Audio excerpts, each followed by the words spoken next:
mayor gloria de Dios en la salvación de las almas era, era la obsesión de su vida, sana y santa obsesión.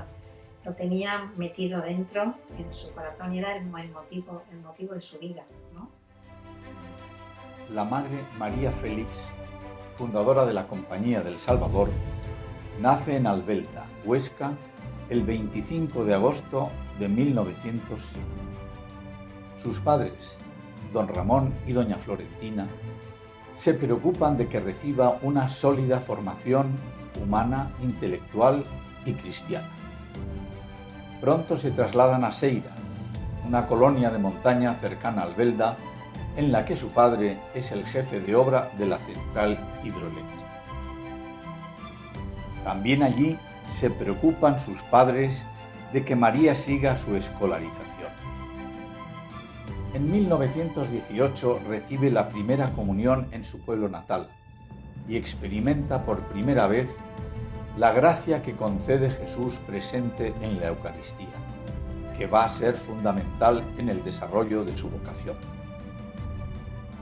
Es una alumna brillante y 3 años más tarde sus padres la envían a Lérida para seguir en el instituto de la ciudad los estudios de bachillerato.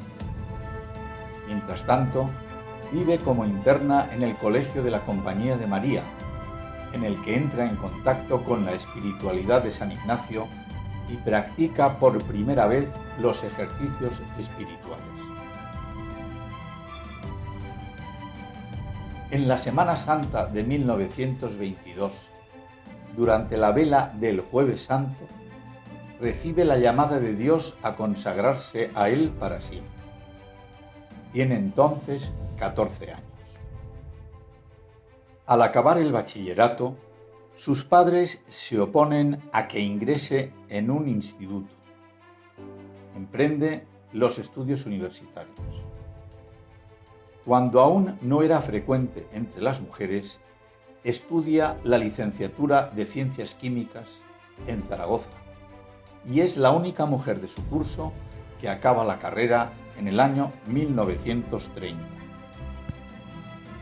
Durante los años siguientes se le van uniendo algunas amigas que comparten su mismo ideal: consagrarse a Dios y buscar con Cristo la salvación de las almas, siguiendo la espiritualidad de San Ignacio de Loyola. Más tarde, obtienen del obispo de Barcelona el permiso para vivir en comunidad. Y por fin, el 31 de enero de 1952, llega la aprobación diocesana como congregación religiosa.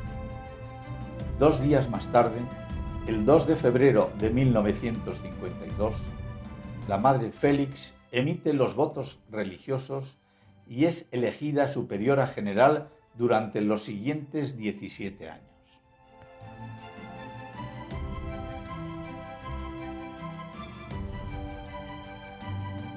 Bajo el gobierno de la Madre Félix tiene lugar la primera expansión de la misión apostólica de la Compañía, fundándose diversas casas, colegios y colegios mayores en España y también en el extranjero.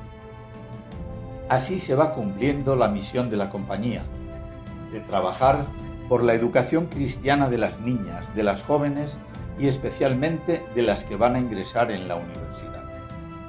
Las primeras misioneras que marchan a Venezuela y las pioneras de la fundación en Estados Unidos cuentan con su apoyo y cercanía más que maternales. En 1970, la Casa Generalicia se traslada de Barcelona a Madrid.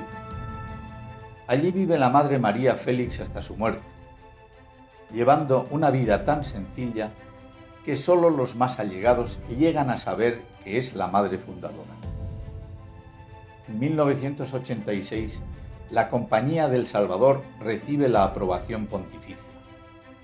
Aún tiene tiempo la Madre Félix de entregar al Papa San Juan Pablo II la redacción definitiva de las Constituciones, antes de fallecer santamente en Madrid el 12 de enero del año 2001. Desde el primer instante de su fallecimiento, son muchas las personas que se encomiendan a ella en sus necesidades y relatan favores que atribuyen a su intercesión.